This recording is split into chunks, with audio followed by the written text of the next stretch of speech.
Iran যুক্তরাষ্ট্র ফের আলোচনায় বসার ইঙ্গিত মিলছে।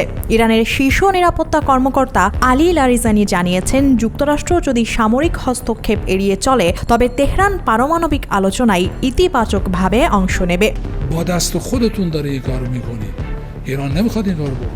এই বার্তাটি যেন ইঙ্গিত দিচ্ছে তেহরান কৌশলগত আলোচনায় পুনর্বিবেচনা করছে। এর আগে 12 দিনের সংঘাতে ঘোলাটে হয়েছিল পরমাণু বৈঠক।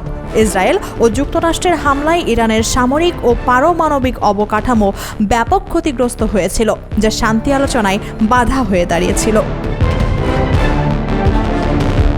লারিজানি বলেন, আলোচনা কেবল তখনই কার্যকর যখন দুই পক্ষই স্বীকার করে যে যুদ্ধের মাধ্যমে লক্ষ্য অর্জন সম্ভব নয়। এই মন্তব্যটি ইঙ্গিত দিচ্ছে ইরান সামরিক সংঘাতের পরও কূটনৈতিক পথকে গুরুত্ব দিচ্ছে।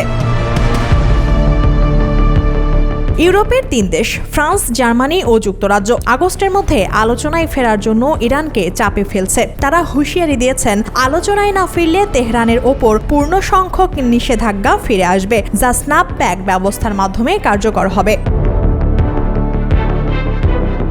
ইরানের সর্বোচ্চ নেতা আলী খামেনি ও রাজনৈতিক নেতৃত্ব একমত, যুক্তরাষ্ট্রের সঙ্গে পুনরায় আলোচনায় বসা দেশের জন্য অপরিহার্য। তেহরানের অভ্যন্তরীণ সূত্র বলছে, কেবল কূটনীতি ব্যবহার করেই সামরিক ও অর্থনৈতিক ক্ষতির ঝুঁকি মোকাবেলা সম্ভব।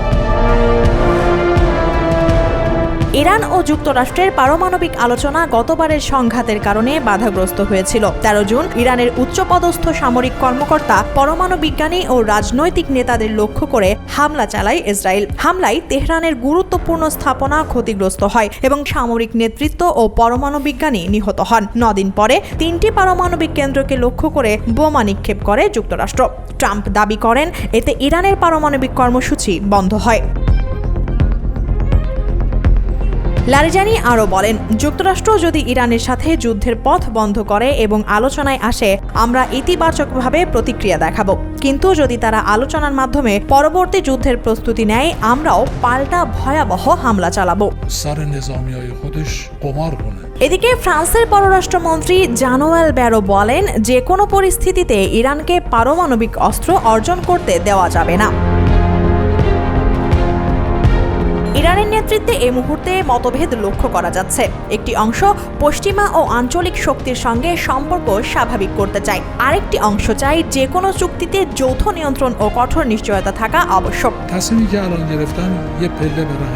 বিশ্লেষকরা বলছেন, যদি ইউরোপের দেওয়া আগস্টের সময়সীমা পূরণ না হয়, তবে ইরানের ওপর জাতিসংঘের স্ন্যাপব্যাক ক্লজ কার্যকর হয়ে পুনরায় নিষেধাজ্ঞা আরোপ হতে পারে, যা নতুন সংঘাতের সম্ভাবনা বাড়াবে।